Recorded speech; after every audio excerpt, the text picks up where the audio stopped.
दोस्तों, insight academy के इस डिजिटल प्लेटफॉर्म पर आप सभी का एक बार फिर स्वागत है। आज हम इंडियन एंशियंट हिस्ट्री का जो वो चल रहा है, एमसीक्यू क्लासेस चल रही हैं, उसको आगे बढ़ाते हुए वैदिक संस्कृति संबंधित जो प्रश्न हैं उनको सॉल्व करेंगे।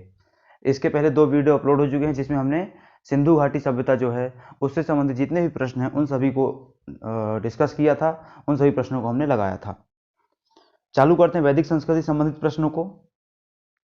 तो इसमें सबसे पहला आता है कि हमसे देखो जो वैदिक संस्कृति है ना, सब बेसिक चीज समझ लो पहले कि वैदिक संस्कृति को 2 भागों में डिवाइड किया जाता है, पूर्व वैदिक काल और उत्तर वैदिक काल। जो पूर्व वैदिक काल होता है उसको सिर्फ ऋग वैदिक काल बोलते हैं सामान्य भाषा में, और जो उत्तर वैदिक काल होता है उसमें तीनों वेदों का काल शामिल होता है। बाकी के 3 वेद कौन कौन से? ऋग्वेद के बाद बाकी के 3 वेद कौन कौन से हैं? अथर्ववेद, सामवेद, यजुर्वेद। ठीक है, अथर्ववेद, सामवेद, यजुर्वेद, इन तीनों वेदों का काल उसमें शामिल होता है। तो हमारे लिए पहला प्रश्न है कि ऋग्वैदिक कालीन संस्कृति का कालखंड क्या है? ऋग्वैदिक कालीन संस्कृति का कालखंड क्या है? तो देखो, आपकी जो वो है सिंधु घाटी सभ्यता है, उसका हमने टाइम पीरियड देखा था कि 2350 से लेकर के 1500 तक होता था। मतलब 1500 के बाद क्या हो जाएगा, आपका ऋग्वैदिक कालीन पीरियड चालू होगा। और वो कब तक चलेगा? आपका 1500 ईसा पूर्व से लेकर के 1000 ईसा पूर्व तक, 1500 से लेकर के 1000 ईसा पूर्व तक। तो ये तो क्या हो गया, ऋग वैदिक कालीन या पूर्व वैदिक कालीन क्या हो गया, पीरियड हो गया, टाइम पीरियड हो गया। इसके बाद आता है कि उत्तर वैदिक काल का टाइम पीरियड क्या होगा। तो उत्तर वैदिक काल का टाइम पीरियड क्या हो जाएगा आपका? देखो क्या हुआ, 2350 से लेकर के 1500 तक का क्या हो गया आपका, सिंधु काल का हो गया। 1500 से लेकर के 1000 तक का क्या हो गया, ईसा पूर्व तक का आपका ऋग्वैदिक काल का हो गया। तो 1000 से लेकर के 600 ईसा पूर्व तक का जो टाइम पीरियड होगा उसको क्या बोलेंगे हम, उत्तर वैदिक काल का कालखंड मानेंगे। ठीक है, तो ये क्या था आपका पहला प्रश्न, जिसका सही उत्तर क्या हो जाएगा, ए। दूसरा प्रश्न आता है उत्तर वैदिक कालीन संस्कृति का कालखंड किसे कहते हैं? जो अभी जस्ट हमने डिस्कस किया कि उत्तर वैदिक काल का कालखंड क्या हो जाएगा, 1000 से 600 ईसा पूर्व के मध्य हो जाएगा। आपको समझ में आ गया होगा। ठीक है, इसके बाद तीसरा शब्द है आर्य। शब्द का मतलब क्या होता है? आर्य शब्द का मतलब क्या होता है? तो आर्य शब्द का मतलब क्या होता है, श्रेष्ठ या कुलीन वर्ग या उच्च वर्ग। ठीक है, जो श्रेष्ठ लोग होते हैं, कुलीन लोग होते हैं, उच्च वर्गीय लोग होते हैं, उनको क्या बोला जाता है, आर्य बोला जाता है। तो इसका सही आंसर क्या हो गया, बी। अगला प्रश्न है आपका, प्रारंभिक आर्यों के बारे में निम्न कथनों में से कौन सा कथन सही नहीं है? तो कौन सा कथन सही नहीं? पहला, क्या वे संस्कृत बोलने वाले थे? ये तो बिल्कुल सही है, वो लोग संस्कृत बोलते थे। दूसरा, वे घुड़सवारी किया करते थे। हाँ, घोड़े का सबसे ज़्यादा प्रयोग वैदिक काल में हुआ, रथों का प्रयोग साक्ष्य मिले वहाँ से। फिर वे कई झुंडों में रहते थे। हाँ, वो कई झुंडों में रहते थे, इनको क्या बोलते थे, कबीला बोला जाता था, इनके झुंडों को कबीला बोलते थे। फिर है कि क्या वे मुख्यतः नगरों में निवास करते थे? नहीं, वो सभी कहाँ निवास करते थे, ग्रामीण व्यवस्था में निवास करते थे। ठीक है, तो सही आंसर क्या हो जाएगा आपका, डी। अगला प्रश्न है, इनमें से किस फसल का ज्ञान वैदिक काल के लोगों को नहीं था? पूछा क्या जा रहा है, नहीं था। ऑप्शन है आपके जौ, गेहूं, चावल, तंबाकू। तो देखो, जो तंबाकू है वो भारत में कब आई थी, 17वीं 18वीं शताब्दी में आई थी। कौन लेके आए थे? पोर्चुगीज और फ्रांसीसी लोग लेके आए थे। मुख्यतः पोर्चुगीज या पुर्तगाली लोग हैं, वो लेके आए थे।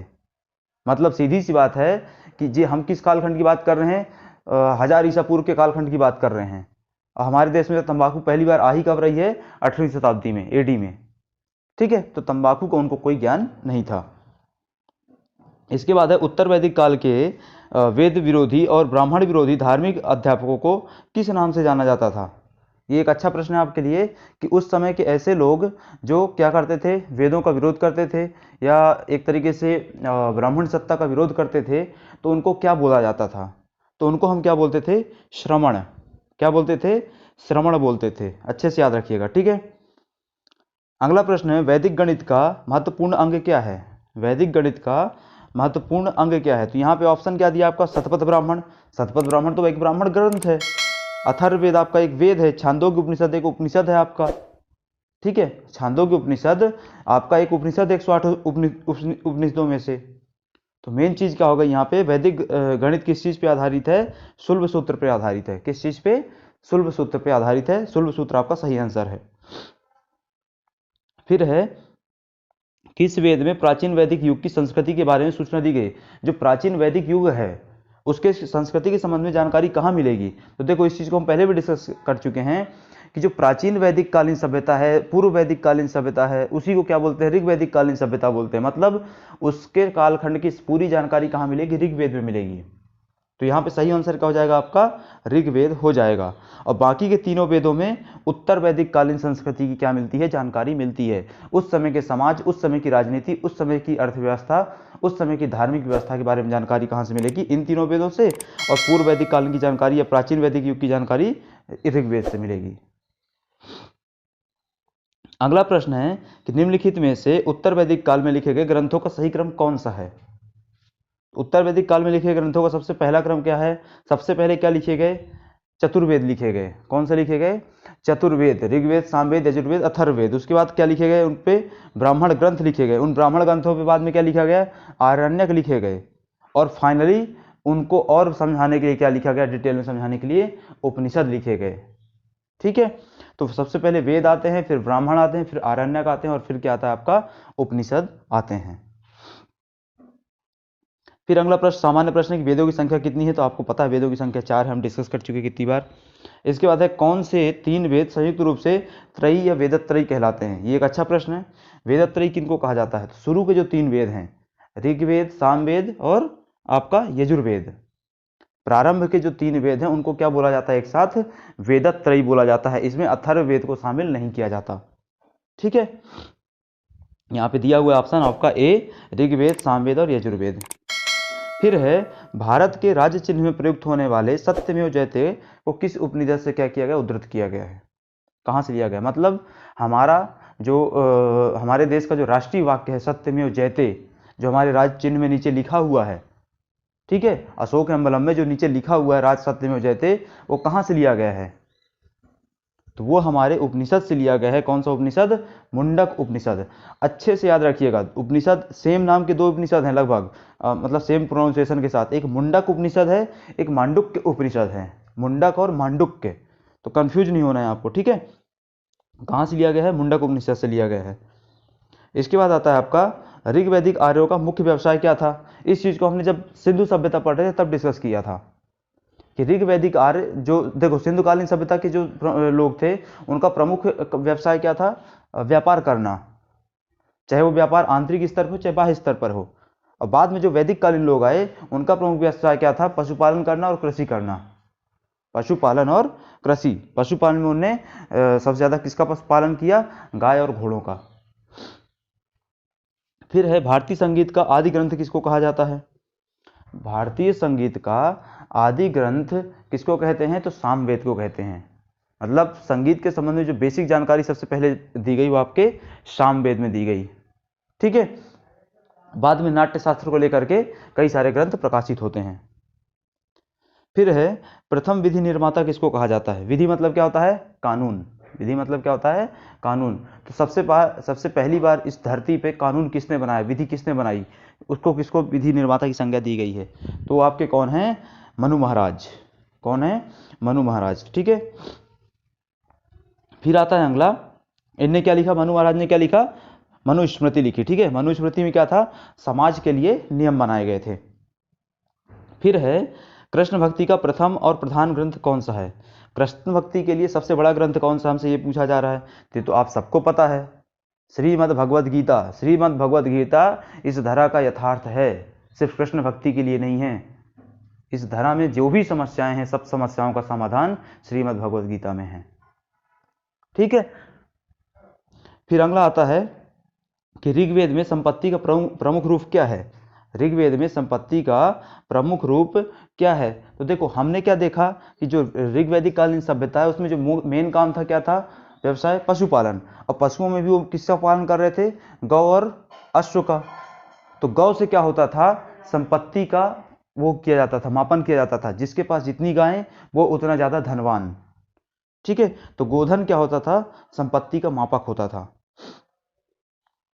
फिर है ऋग्वेद के किस मंडल में शूद्र का उल्लेख पहली बार किया गया है। हमारा यहाँ पे जो व्यवस्था है चतुर्वर्णिक व्यवस्था, उस चतुर्वर्णिक व्यवस्था में चौथे वर्ण का वर्णन पहली बार कहाँ किया गया, तो ऋग्वेद के 10वें मंडल में किया गया है। ऋग्वेद के 10वें मंडल में पहली बार किया गया है। अगला प्रश्न आता है आपका, पुराणों की संख्या कितनी है। तो पुराणों की संख्या कितनी है आपके? 18 पुराण हैं। उपनिषदों की संख्या कितनी है? 108 उपनिषद हैं। वेदों की संख्या कितनी है? 4 वेद हैं। तो ऐसी संख्याएं आपको याद रखनी है। फिर है वैदिक धर्म का मुख्य लक्षण इनमें से किसकी उपासना था? वैदिक धर्म में किन चीज़ों की उपासना की जाती थी? ठीक है, तो किसकी उपासना की जाती थी? देखो यहाँ पे दिया हुआ है आपका पशुपति की उपासना सिंधु काल में की जा रही थी। देवी माता ऐसा कुछ था नहीं, त्रिमूर्ति कुछ था नहीं। तो सबसे ज़्यादा जो उपासना की जा रही थी वो किसकी की जा रही थी? प्रकृति की उपासना थी, प्रकृति पूजक थे। देखो सिंधु घाटी सभ्यता और वैदिक सभ्यता दोनों के लोग क्या थे? प्रकृति पूजक थे।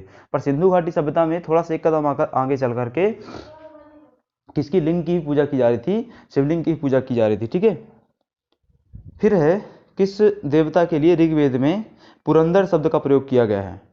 पुरंदर मतलब क्या होता है? एक तरीके से जो वो होता है, क्या बोलते हैं उसको? किलों को तोड़ने वाला। ठीक है, किलों को तोड़ने वाला।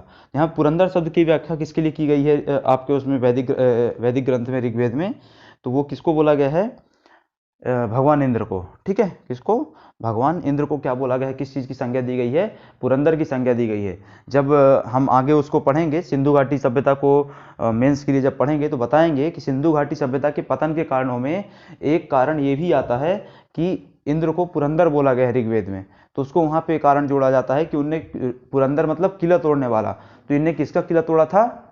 सिंधु घाटी सभ्यता के लोगों के किले तोड़े रहे होंगे, ऐसा मान के चला जाता है। उसमें एक कारण पढ़ते हैं जब हम तो देखेंगे। ठीक है, फिर आता है शुल्ब सूत्र किससे संबंधित है? इस चीज़ को तो हमने पहले भी समझा कि हमारा जो वैदिक गणित है वो किस चीज़ पे आधारित है? शुल्ब सूत्र पे आधारित है। तो अब सीधी सी बात है, शुल्ब सूत्र किससे संबंधित हो गया? आपका ज्यामिति से संबंधित हो गया। मतलब ज्योतिष गणित और खगोल से कोई संबंध नहीं हो रहा, ज्यामिति से संबंधित हो रहा है। यहाँ पे कंफ्यूज मत होइएगा, वैदिक गणित नाम में है सिर्फ। ठीक है, उसका संबंध किससे है? ज्यामिति से है। ठीक है, अगला प्रश्न है आपका, अस्तो माँ सदगमय तमसो माँ ज्योतिर्गमय मृत्योर माँ अमृतम गमय, ये कहाँ से लिया गया है? ये कहाँ से लिया गया? जो श्लोक है अस्तो माँ सदगमय तमसो माँ ज्योतिर्गमय मृत्योर माँ अमृतम गमय, ठीक है, ये कहाँ से लिया गया है? ये सूत्र जो है, ये श्लोक कहाँ से लिया गया है? तो हमारे उपनिषदों से उद्धृत है। कहाँ से? उपनिषदों से उद्धृत है। फिर है आर्य भारत में बाहर से आए थे और सर्वप्रथम बाहर से आकर के ये कहाँ बसे थे? हमसे ये पूछा जा रहा है। तो जब बाहर से ये लोग आए और ये आके कहाँ बसे? तो पंचनद के क्षेत्र में बसे। कहाँ? पंचनद मतलब 5 नदियों का क्षेत्र। 5 नदियां कौन कौन सी? झेलम, चिनाब, रावी, ब्यास, सतलज। कौन सी 5 नदियां? झेलम, चिनाब, रावी, ब्यास, सतलज। और इन 5 नदियों के क्षेत्र में जो यहाँ से ऑप्शन दिए हुए हैं उसमें एक ही भाग आएगा, वो क्या है आपका? पंजाब। ठीक है, पंजाब। अगला प्रश्न आपका सुमेकित करने के लिए है। यहाँ पे क्या है? वेद दिया हुआ है, यहाँ पे यज्ञकर्ता दिया गया है। मतलब वेद में जो श्लोक दिए जाते थे उसके पठन पाठन करने वाले व्यक्ति को किस नाम से जाना जाता था? तो जैसे ऋग्वेद है तो ऋग्वेद वाले को क्या बोलते थे? होत्रा बोलते थे या होत्र बोलते थे। यजुर्वेद वाले को क्या बोलते थे? अध्वर्यु बोलते थे, अध्वर्यु। सामवेद वाले को क्या बोलते थे? उद्गाता या उद्ग्रात बोलते थे। अथर्ववेद वाले को क्या बोलते थे? ब्रह्म बोला जाता था। मतलब ए का 1, बी का 2, सी का 3 और डी का 4, जो है उत्तर उसके सामने दिया हुआ है, उसको आपको याद कर लेना है। तो ऋग्वेद को क्या बोले? होत्रा बोले, यजुर्वेद को अध्वर्यु बोले, सामवेद को उद्गाता बोले, अथर्ववेद को ब्रह्म बोले। अगला आता है आपका, वेदों को अपौरुषेय क्यों कहा गया है? अपौरुषेय क्यों कहा गया है वेदों को? ठीक है, तो देखो क्यों कहा गया है, क्योंकि वेदों की रचना देवताओं द्वारा नहीं की गई है। अपौरुषेय का मतलब समझ लो। पौरुषेय मतलब क्या होता है? पुरुषों द्वारा निर्मित, या उसको सामान्य भाषा में क्या लिख सकते हो? मनुष्यों द्वारा निर्मित। और अगर हम वहां पे अशब्द लगा दें मतलब क्या हो गया? उल्टा हो गया कि पुरुषों द्वारा न निर्मित या मनुष्यों द्वारा न निर्मित। तो सीधी सी बात है, वेद मनुष्यों द्वारा निर्मित नहीं है, भगवान द्वारा प्रदत्त किए गए थे। ठीक है, तो क्या हो गया? अपौरुषेय का मतलब, वेदों को अपौरुषेय क्यों कहा गया है? क्योंकि वो वेदों की रचना भगवान द्वारा की गई है। ठीक है, अगला है, वैशेषिक दर्शन के प्रतिपादक कौन है? वैशेषिक दर्शन के प्रतिपादक कौन है आपके? तो कणाद हैं।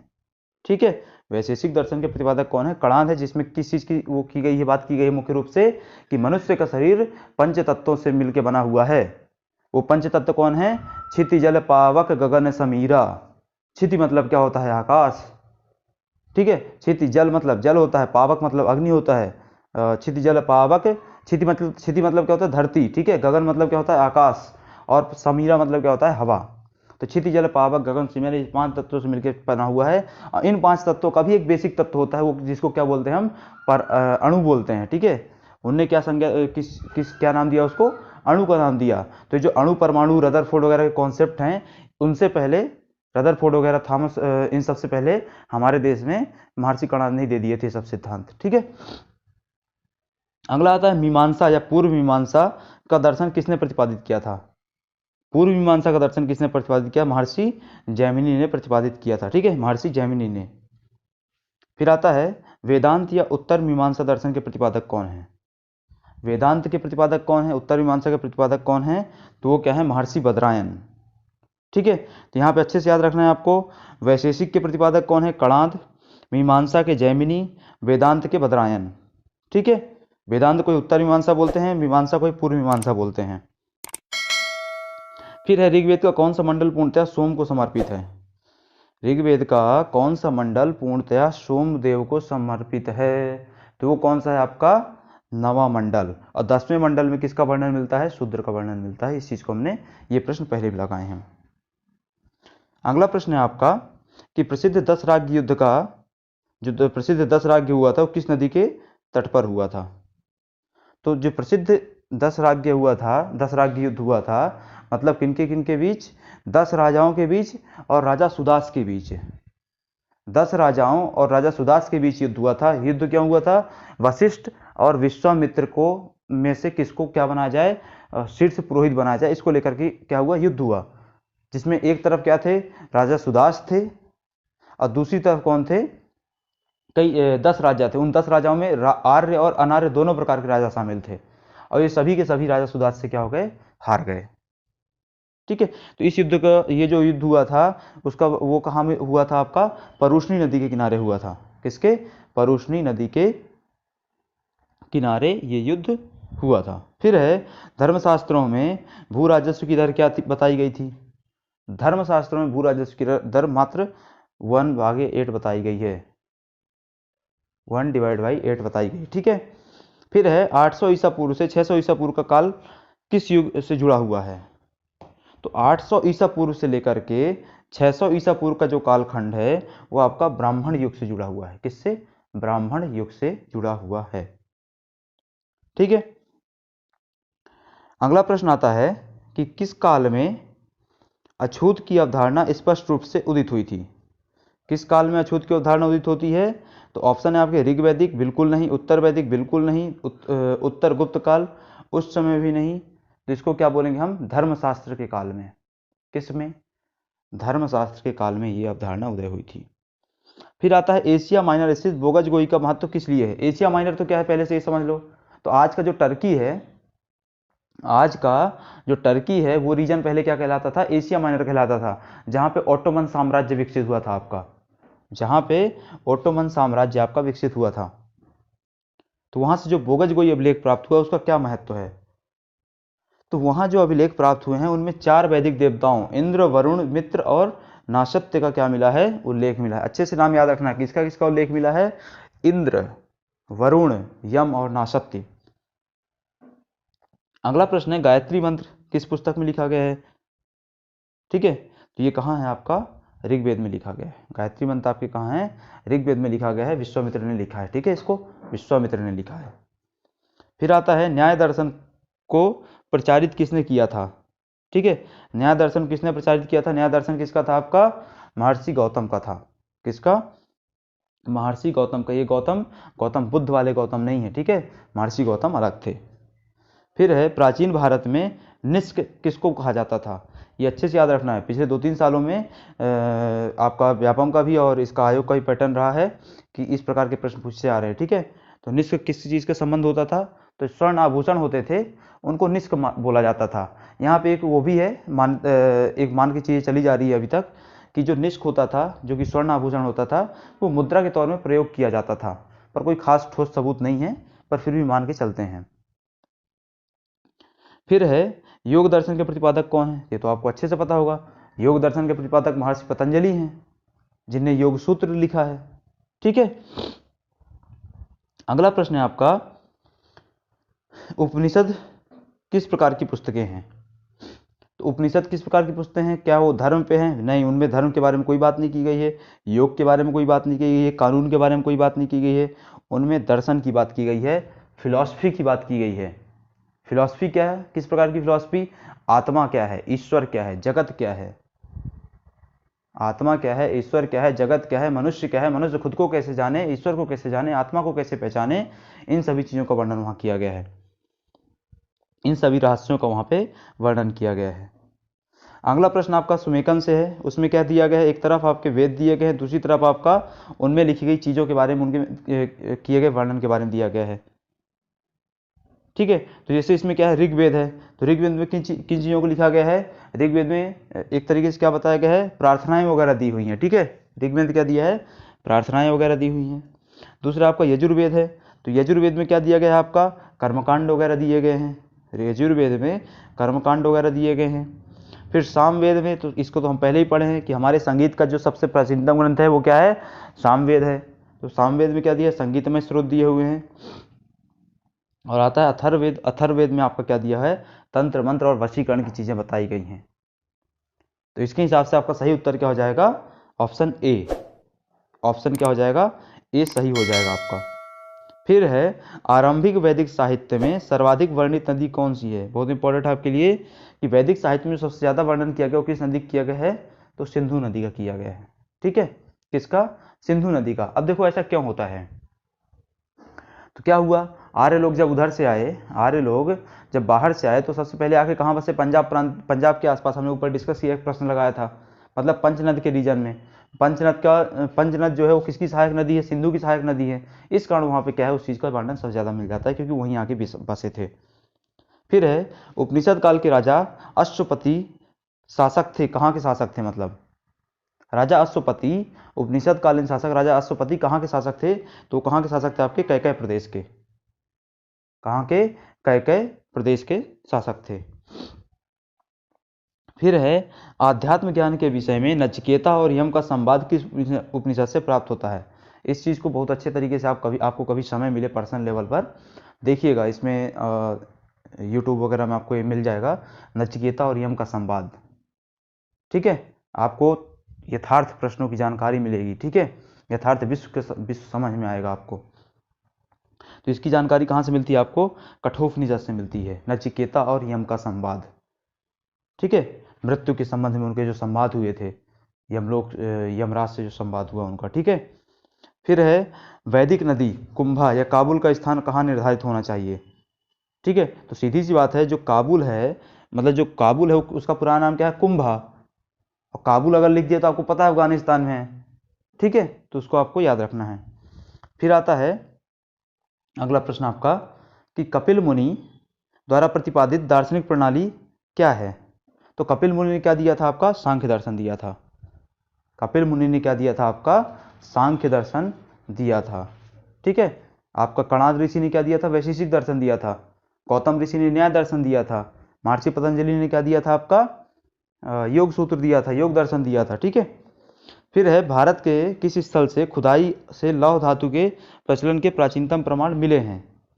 तो कहाँ से मिला है? आपका अतरंजी खेड़ा से। ठीक है, लौह धातु के प्राचीनतम साक्ष्य आपको कहाँ से मिले हैं? अतरंजी खेड़ा से प्राप्त हुए हैं। अगला प्रश्न है आपका कि निम्नलिखित में से किसका संकलन ऋग्वेद पर आधारित है? इनमें से किसका संकलन ऋग्वेद पर आधारित है? तो सामवेद पर। ठीक है, सामवेद का संकलन ऋग्वेद पर आधारित है। ऋग्वेद में क्या दी? प्रार्थनाएं दी हैं। सामवेद में क्या दिया? संगीत में चीज़ें दी हुई हैं। ठीक है, इसके बाद है, निम्नलिखित में से कौन प्रस्थान त्रयी में शामिल नहीं है? इनमें से कौन प्रस्थान त्रयी में शामिल नहीं है? कौन शामिल नहीं है? आपका भागवत। ठीक है, कौन शामिल नहीं है? भागवत धर्म की बात की जा रही है। फिर है, कर्म का सिद्धांत संबंधित है। हम बोलते हैं ना, कर्म का सिद्धांत, अच्छा कर्म करोगे तो अच्छा फल मिलेगा, बुरा कर्म करोगे तो बुरा फल मिलेगा। तो ये सिद्धांत किससे संबंधित है? मीमांसा से संबंधित है, मीमांसा दर्शन से संबंधित है। ठीक है, फिर आता है समेकन के लिए। समेकन में एक तरफ आपकी वेद दिए हुए हैं, दूसरी तरफ क्या दिया हुआ है? उनसे संबंधित चीजें दी हुई हैं। जैसे यहाँ पे दिया अथर्ववेद, तो अथर्ववेद में क्या बताया गया है, तो हमने देखा था अथर्ववेद में तंत्र मंत्र वशीकरण की चीज़ें बताई गई थी। उस तंत्र मंत्र वशीकरण की चीज़ों के तहत क्या बताया गया है, औषधियों से संबंधित बातें की गई हैं। ठीक है। दूसरा ऑप्शन है ऋग्वेद, तो ऋग्वेद में आपको पता है कि प्रार्थनाएं दी हैं, प्रार्थनाओं में क्या किया गया है, ईश्वर का महिमा वर्णन किया गया है। ठीक है। फिर है यजुर्वेद, यजुर्वेद में क्या दिया गया है, तो यजुर्वेद में बलिदान आदि की विधियां बताई गई हैं। ठीक है। और चौथा है आपका सामवेद, सामवेद में क्या दिया गया, आपका संगीत दिया गया है। तो इसके बाद सही ऑप्शन क्या हो जाएगा, आपका ए हो जाएगा, ए ऑप्शन सही हो जाएगा आपका। फिर है चरक संहिता नामक पुस्तक किस विषय से संबंधित है, तो चरक संहिता नामक विषय का संबंध चिकित्सा से है, जिसको किसने लिखा है, चरक ऋषि ने लिखा है, महर्षि चरक ने लिखा है। ठीक है। अगला है यज्ञ संबंधित विधि विधानों का पता कहाँ से चलता है, तो यज्ञ संबंधित विधि विधान आपके यजुर्वेद से मिलते हैं, जस्ट अभी हमने ऊपर डिस्कस किया। ठीक है। फिर है वैदिक युगीन जो सभा होती थी उसका क्या मतलब होता था। देखो उस समय वैदिक काल में 3 चीजें चलती थी, एक सभा होती थी, एक समिति होती थी और एक विदथ होता था। क्या होता था, विदथ होता था। तो जो सभा होता था वो मंत्री परिषद होती थी, सभा क्या होती थी, मंत्री परिषद होती थी। फिर क्या होता था, वैदिक युग में प्रचलित लोकप्रिय शासन प्रणाली कैसी थी, तो वैदिक काल में जो लोकप्रिय शासन प्रणाली थी वो क्या था, रिपब्लिक्स होते थे, गणतंत्र होते थे, रिपब्लिक होते थे या गणतंत्र होते थे। ठीक है। फिर आता है सबसे प्राचीन वेद कौन सा हो, तो आपको सामान्य सा प्रश्न पता है, ऋग्वेद। ठीक है। फिर आता है निम्नलिखित में से कौन भारतीय दर्शन की आरंभिक विचारधारा है, तो भारतीय दर्शन में 6 दर्शन शामिल होते हैं। उन 6 दर्शनों में जो सबसे पुराना दर्शन है वो क्या है, आपका सांख्य दर्शन। भारतीय दर्शन में 6 दर्शन शामिल होते हैं, कौन कौन से प्रमुखता है, कौन कौन से हैं, आपका सांख्य दर्शन, योग दर्शन, न्याय दर्शन, ठीक है, पूर्व मीमांसा, उत्तर मीमांसा, वैशेषिक दर्शन, ये टोटल 6 दर्शन शामिल हैं। और इन 6 दर्शनों में सबसे पुराना दर्शन क्या है, आपका सांख्य दर्शन। फिर आता है सांख्य, योग, न्याय, वैशेषिक, मीमांसा एवं वेदांत, इन 6 भिन्न भारतीय दर्शनों की स्पष्ट रूप से अभिव्यक्ति कहाँ हुई है, तो वैदिक युग में हुई है। ये चीज़ आपको अच्छे से पता है कि जो 6 दर्शन हैं, इन 6 दर्शनों की चर्चा कहाँ की गई है, वैदिक युग में की गई है। फिर आता है निम्नलिखित में से वह दस्तकारी कौन सी है जो आर्यों द्वारा व्यवहार में नहीं लाई गई थी। ठीक है। तो इसमें से क्या है, लोहार, मतलब लोहारगिरी या लोहार का जो काम होता है वो आर्यों द्वारा नहीं अपनाया गया था। बाकी आभूषण का प्रयोग कर ही रहे थे, निष्क के बारे में हमने ऊपर पढ़ा, बढ़ईगिरी का भी प्रयोग कर रहे थे और मृतभांड का भी प्रयोग कर रहे थे। अगला प्रश्न है आपका, आखिरी प्रश्न आज का, वो क्या है, मैचिंग का। यहाँ पे क्या दिए हुए हैं, आपके ग्रंथ वेद दिए हुए हैं, उपवेद दिए हुए हैं, और यहाँ पे आपका दिया हुआ है संबंधित वेद। तो जो आयुर्वेद है वो आयुर्वेद आपका ऋग्वेद का उपवेद है, आयुर्वेद ऋग्वेद का उपवेद है। जो धनुर्वेद है वो आपके यजुर्वेद का उपवेद है, धनुर्वेद जिसमें धनुर्विद्या दी हुई है। गंधर्ववेद, गंधर्ववेद आपका सामवेद का उपवेद है।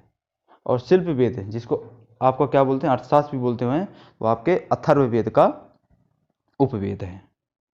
तो इसको आपको याद रखना, इसके हिसाब से सही आंसर क्या हो जाएगा, आपका ए हो जाएगा। तो ये था दोस्तों आपका वैदिक कालीन सभ्यता संबंधित प्रश्नावली, जिसमें आज हमने लगभग 60 प्रश्नों को डिस्कस किया है। आगे भी हम अगले वीडियो में वैदिक कालीन से संबंधित ही प्रश्नों को लगाएंगे, उनको आगे इस लेक्चर सीरीज को आगे कंटिन्यू करेंगे। तो आज इस लेक्चर को यहीं समाप्त करते हैं, मिलते हैं आपसे अगले वीडियो में, तब तक के लिए आप सभी का धन्यवाद।